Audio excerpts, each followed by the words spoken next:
And then walk us through to publishing. You ready? Mm-hmm.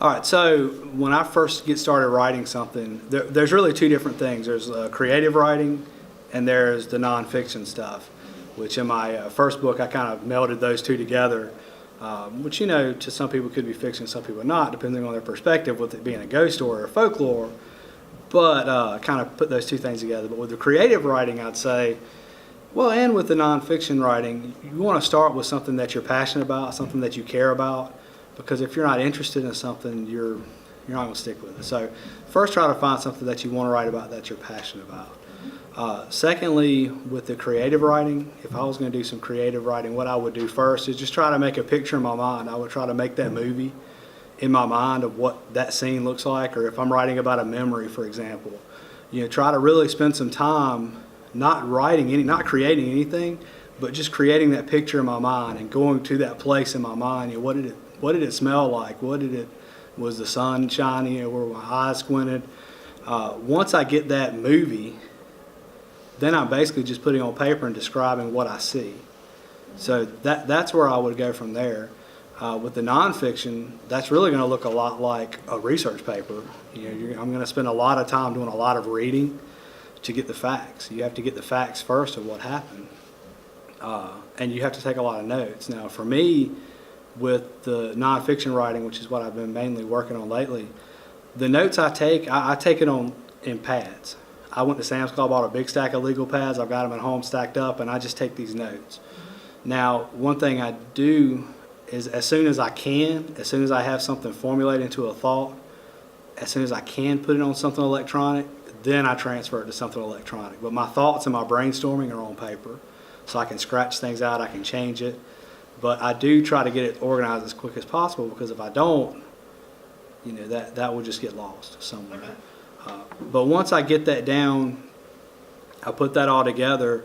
But I have to be mindful. And one thing I've learned actually being a business guy, when I'm writing, I'm conscious of what I used to look at when I was talking to people, like such as customers or in a business perspective. I can't think how I think. I have to think how you think. So why would you want to read what I'm writing, right? Because I'm creating a product. If I create this just for me, well, that's good, but that's a journal. That's a diary, right? If I'm writing something that I want someone else to read, I have to portray that in a way that is going to make you interested in picking it up and reading it. And that's why it's very important that I describe that picture, that scene to you. It's not good enough for me to just put a memory on paper, because, for example, I could say, you know, when I was 6 years old, my mom made me a chocolate birthday cake, right? You know, but if I'm telling you the story, that's not very interesting, you know. But what you might want to know is, you know, that my great-grandmother had died a week before. We all had been a little down. It was the first chance we got to kind of be happy. Or, you know, maybe my dad had lost his job or so, you know what I mean? Like, I have to put some kind of emotion into that story to make you interested in it at all. So that's really the challenge from the creative perspective. And even with the nonfiction writing, nonfiction writers have to have that element too to get you to read it. You know, we all know December 7th, 1941, the Japanese bombed Pearl Harbor. You know, that's a fact. You could tick that off in bullet points. But for someone to sit and read a book about World War II, about Pearl Harbor, they have to see those stories. You know, they have to feel, you know, that they're there, that they're seeing the planes come in, that their world just got turned upside down. So to me, that's really the challenge, and that's why a lot of times I just freehand write stuff out, because I just feel like I can be more creative. I'm not the best typist in the world, so I can just do it a lot quicker. I can draw a picture if I need to. You know, I can just be a lot more creative to do that. So you're mindful of your audience, who Yes, the audience definitely. is, and then also how to connect them to your story. Absolutely, because again, if not, then I'm just writing it for me, which is fine if that's what I want to do. But again, that's a diary or a journal. You know, but if I'm writing for another audience, I have to be mindful of what is going to bring them into the story, what is going to make them see what I'm seeing when I'm thinking about the story. So absolutely, yeah, I have to be mindful of that. And again, I learned that a lot of that I learned from just business and marketing, because I have to make sure that I'm speaking to different audiences. You know, if I'm trying to sell a credit card to a teenager, that's going to look different than somebody that's, you know, retiree. So it's the same thing when you do any kind of creative work. You have to know who you're giving that to. So once you have some initial thoughts down, you've seen in your mind which way you want the story to go, and you've taken down some notes, what is your next step to start pulling things together in order to get your draft done? And do you have any rituals that you do as far as setting aside time, or do you keep the draft in a handwritten copy, or do you start typing it up then? Mm-hmm.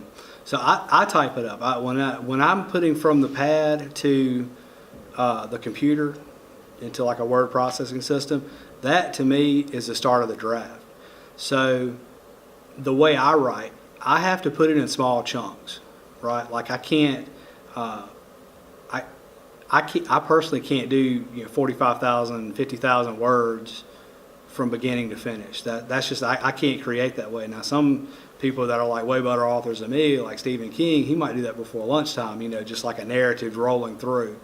I've never done any kind of creative writing consistently past like maybe a short story. So it's easier for me to speak to like the non-fiction side of that. But for me, I take the information that I've got, I take the information from the research I've got, and I take those sources, and I basically make an outline, and I put it in chunks, right? So that way I can tick off that I'm complete.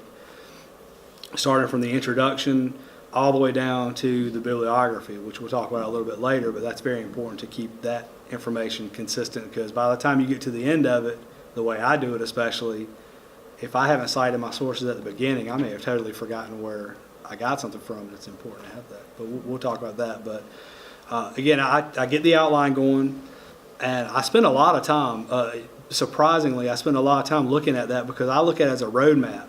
So a lot of times I'll look at it and I'll move things around. I know with the last book I wrote, I probably spent a month or two just playing around with where I wanted things to go. This is before I've written any of it.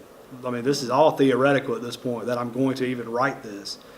But I probably spent months just moving things around where I wanted them to be, or if I wanted them to be at all. And there were things that I originally started with that I ended up not doing at all, because I found something more interesting to me, or I found something that I thought might be more interesting to the audience. There's things that started off in this section that got put in this section. But I chunk it up, and then you have small bites, right? Then when you have your small bites, as you go through, in the end you see that you've created this 45, 50,000, 60,000 word work. But I have to outline, I have to map it out, and I have to do it in small chunks. Would you say that throughout the drafting process that the outline is pretty organic and changeable even as you're going? Oh, absolutely. And beyond that, once we start talking about sending it to a publisher, then you're talking business. Then the creative part is over, because they may look at your outline and change around further, which is actually what happened. It didn't happen with this book. This book, I kept it exactly the way I wanted it. With the book that I'm under contract for now, they moved everything around into a way that they wanted it. So yeah, it's definitely organic, and you have to be ready to make changes the whole way through, both creatively for yourself, but also you have to understand that at some point, if you're trying to publish a book, that it becomes a business transaction with somebody else. And also you asked me about like a time I take out. I tell you, I actually read a book by Stephen King on writing. And I took this advice from him, and it's actually worked, especially since I've become a teacher and we have track outs now. But if you're going to write and you really want to be serious about writing, you have to carve out time for it. So whenever we're on, now I'm not really able to do that in the afternoon because I have small kids right now. But when we go on track out, when we're out of school, I get up in the morning just like I would get up to come to work. I get up at 5:30, jump in the shower, throw on some clothes, and I go and I write until I have to stop because the kids have woken up and they're on track out also. But yeah, I go to work just like I would come to work here, working on this, whether I'm in the research, whether I'm moving the outline around, whether I'm writing, whatever that looks like. That's what I'm doing for as long as I can that day. So that's if I have anything close to a habits, I'd say that's one I've really developed, is to really focus and work on that. So after your drafting process is done initially, and then it goes on to the publisher for their initial proofreading, what could you typically expect to have come back and have to do from that first pass? Okay, so first what you have to do to get it to that point is you have to find a publisher, which you have to really be ready to be rejected, especially your first time out. You got to have thick skin, because if you've never published anything before, they're probably going to say no just almost automatically, because you have to send them a resume. When you make a package for the book, you have a resume, you give basically a synopsis of the book, you give a couple of sample chapters, a couple of sample pictures, and you make a package for the people to present it, right? So you present it to an author. With this one, I had never written anything before, so basically it was like all the ones that I had read for years that did these style of books, rejected. Then I got a hit, and then it has to go, you get a publisher, you have an initial publisher, and then they will, like an agent, then they'll put it before a board. So then you get approved. That's when the works. That's when the fun is over. Like, there's no more fun in writing now. Like, the fun's over. So they ask you to send the manuscript. So there's two ways that they like to do it. Two ways writers like to do it. Some writers will prepare that package I just described, and they haven't written the book. They'll just get the package, and then they'll ask you, when can you have this manuscript to us? Well, they may say a year from now. And publishers are fine with that. Like, they'll plan out ahead. They'll give you time to finish it. I like to do it the other way. I like to have everything finished and then submit it, just so I can go ahead and we start the ball rolling. So submitted it. They've approved it. They send you a contract. You're under contract now. And once you're under contract, they ask you for the manuscript. You send them the manuscript, and then they are going to take some time to edit through it, right? They're going to edit through it. They're going to send it back to you, and you are going to be totally destroyed from a creative standpoint, because they have changed everything. Because it is like, I'm not an artist, but it's like my form of creativity. I made this, and they just send it back to you, and they've changed so much. Now, my advice on that is some stuff they changed because they're professionals, and you don't know what you're doing, and you need to listen to their changes as a professional editor. But then there's some stuff that creatively they change where it's just unacceptable. So it's important you read it and make sure that you put exactly what you want to say, and it ends up in the book. For example, in this book, I use the term bummers. At the end of the Civil War, as Sherman was moving through the Carolinas, you had deserters that would kind of lead the Union Army. Well, the Union authority was kind of total at that point because the South was whipped. So people rode up in blue uniforms. Not a whole lot you can do. They use that to their advantage, and they would just go around and, kind of cause havoc, steal, rob, things like that. They're called bummers. They changed that. They weren't familiar with the term, so they changed it just like all Union deserters. I'm like, no. I want this book to be true to being regional. That's what we call them. And so I pushed back on some stuff, and that's fine. I won that fight. It says bummers in the book, and that's not a huge deal. But things like that, you want to make sure that you read the book over and over, so you're not letting things like that slide. You don't want to just go through and have a blanket approval for their edits, but you also don't want to push back on everything, because quite frankly, they knew better than me on a lot of things. So I read the book about 3 times before I sent it back the first time to make sure I had everything right. Then they edit it again. Then they might push back on you.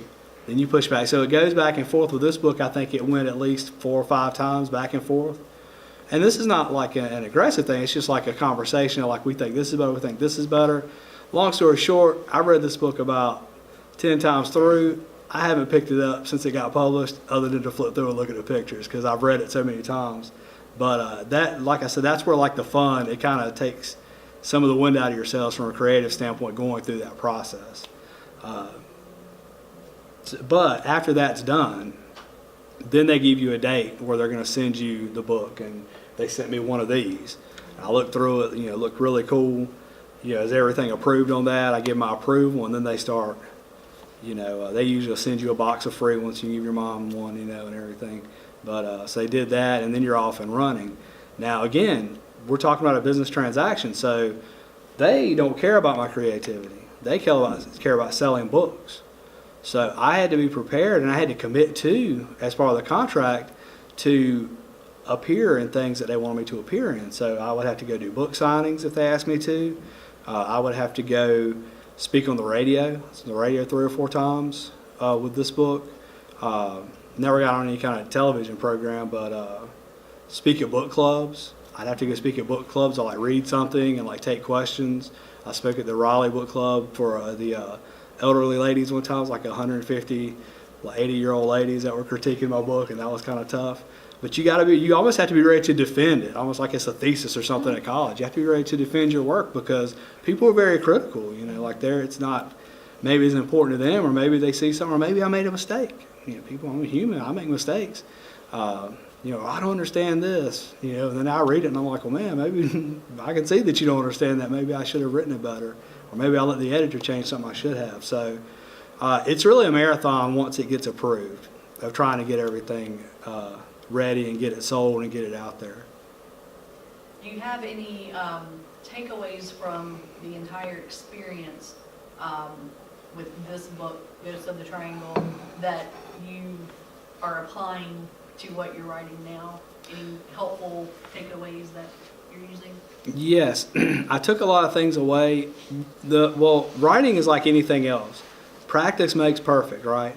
So the book I'm under contract for now, I can see that it's a lot better. And I can also am starting to see where it's not near as good as books by people that are writers. You know, I'm still very much like a fledgling writer and kind of have a goal to be there one day. But, you know, just like anybody practices their craft or their sport or whatever they do, I see that it's something that I have to do consistently. So even when I get done with this next book, even if I don't have another book I'm working on, I need to still get up like I'm going to work and do some creative writing, or just write about the bird I see on the tree limb in front of me out of the window. You know what I mean? Like if I want to do that, I have to perfect that craft.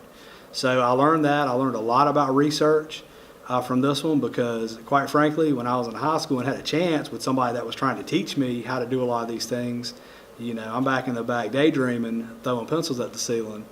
So I really missed an opportunity to learn a lot of the things I had to learn the hard way, as far as research, grammar, things like that.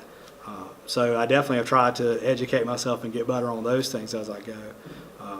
You know, the other thing is, a lot of the things I learned, the process changes. My publishing company that I went to this time, you know, when I sent it in, I honest to God thought that it wasn't going to get approved for a while. So I thought I kind of had some time. It was almost like a practice run when I sent it to the publisher, you know, to get my package together, make a strong package and argument to publish it.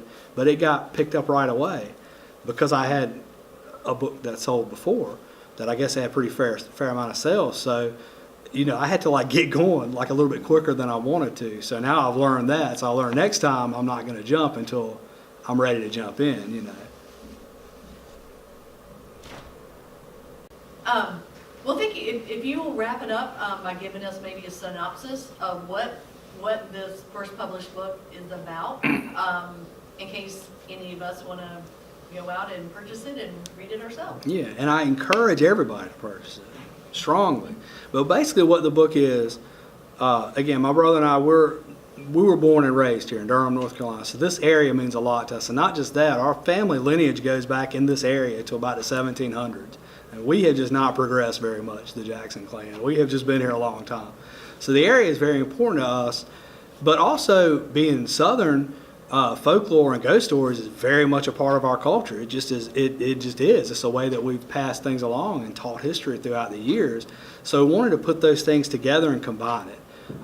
Really what we wanted to happen, we really wanted people to pick up our book and read it and be able to get maybe a chill from kind of a spooky ghost story, but also a week later in conversation be able to tell someone that Durham used to be referred to as the Black Wall Street because of the amount of African American businesses that were on there, right? Like, that's our goal, and that's what we hope has happened, is someone has picked up some bits of history while being entertained by some story. So if you're into the spooky stories, or if you're into the local history, I would encourage anybody to pick it up and read it and give it a chance. And if not, it probably does make a pretty good, like weight to hold down other stuff on your desk so it doesn't fly off. But yeah, I would appreciate it. All right, thank you, Mr. Jackson. Yes, ma'am.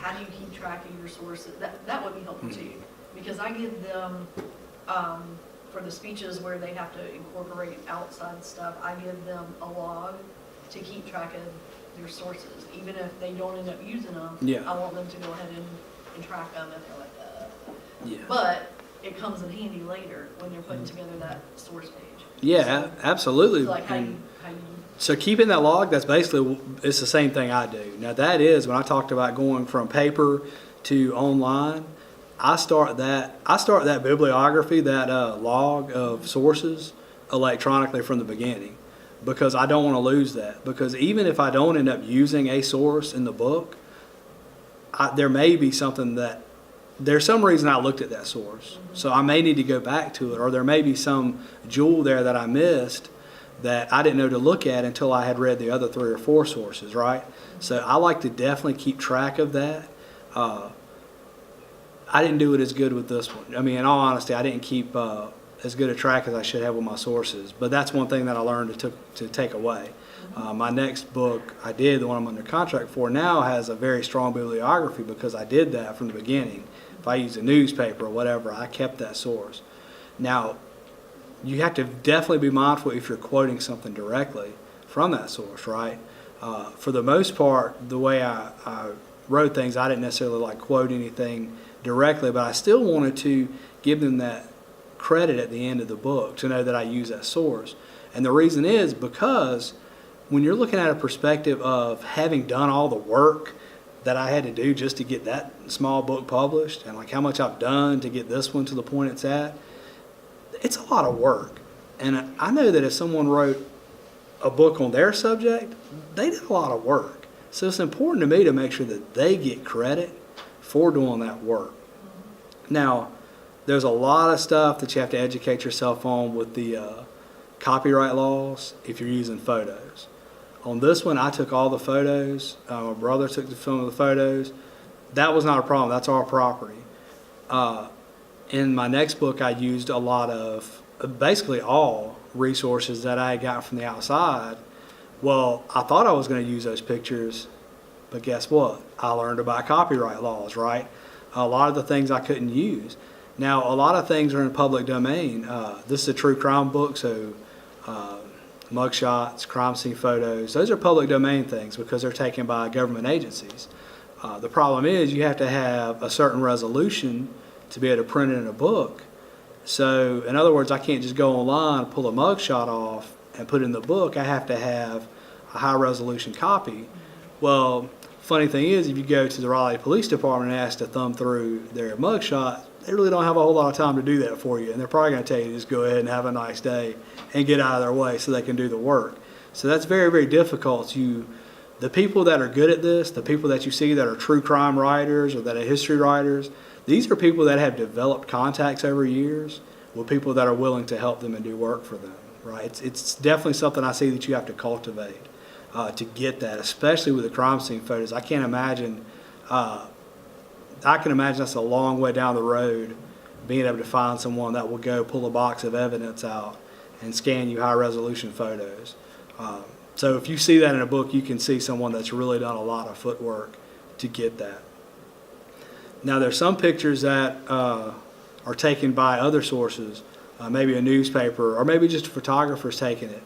You have to get that, I think it's 1929 or 23.